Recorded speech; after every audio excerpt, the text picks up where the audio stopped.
Hello, welcome to Luther's Large Catechism.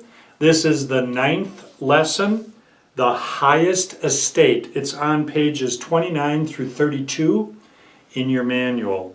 Luther says after we've covered the first 3 commandments which concern God, we now move to the next 7 commandments which regard our neighbor. And the first one is honor your father and mother, the greatest commandment, Luther says.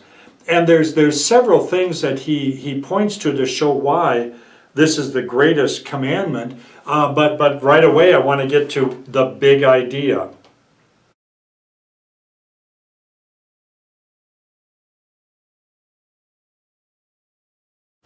The big idea is that parenthood is the highest estate.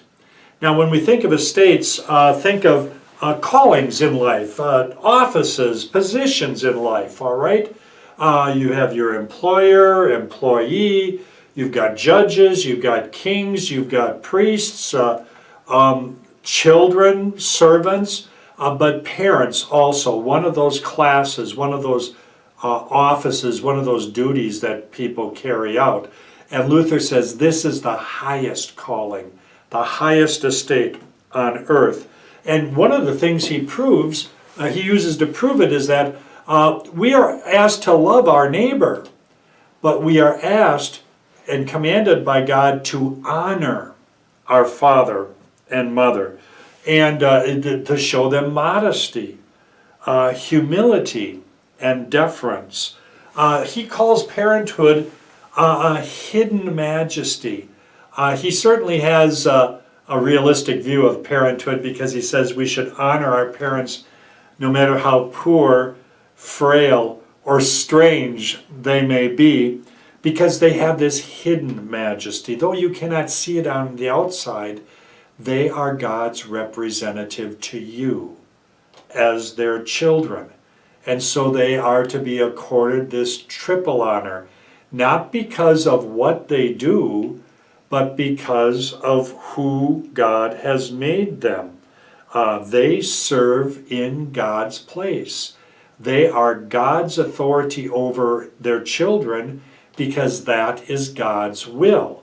The big idea, parenthood is the greatest estate, and therefore they should be accorded triple honor, Luther says.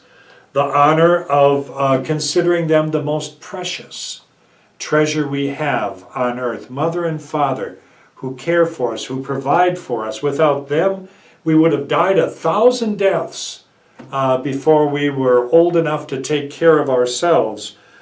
We are to observe modesty towards them, even when they go too far. And certainly I think of the story of Jesus in the temple, that Jesus and his family were down there for the celebration of one of the great festivals, and Jesus had been going to the adult Bible classes in the temple because now he had been bar mitzvahed, and he goes one last day, and instead of picking him up, his parents forget. They leave town with their traveling company thinking Jesus was with them. They go out a day, it's supper time, no Jesus. Another day back, the third day they go to the temple. There he is in the class, soaking up all of the instruction, asking these penetrating questions, and Mary barges in and treats Jesus like it's his fault. Why have you treated us this way? But Luke's account says he was obedient to them and went up with them to Nazareth, and he grew in favor with grace and men. So no matter, even if they go too far, to show them that modesty. And then the third triple honor, to honor them by our works, to provide for them, especially when they are old and need that care. Then Luther goes on to talk about what a great work this commandment presents before children. That even children, the youngest, can show honor and modesty and show their love by what they do to their parents. This is a greater work than any monk or nun can provide. And he talks about the Carthusians. We know them. They're a monastery in the French Alps. Their claim to fame now is they're the ones that make green and yellow chartreuse for these foo drinks that they serve in the cocktail bars. But anyway, better than any man-made work righteousness, even a little child showing love, honor, and respect to mommy and daddy. Well, that's the lesson for today. God bless you as you read the Catechism and this part of the large Catechism and work with the questions.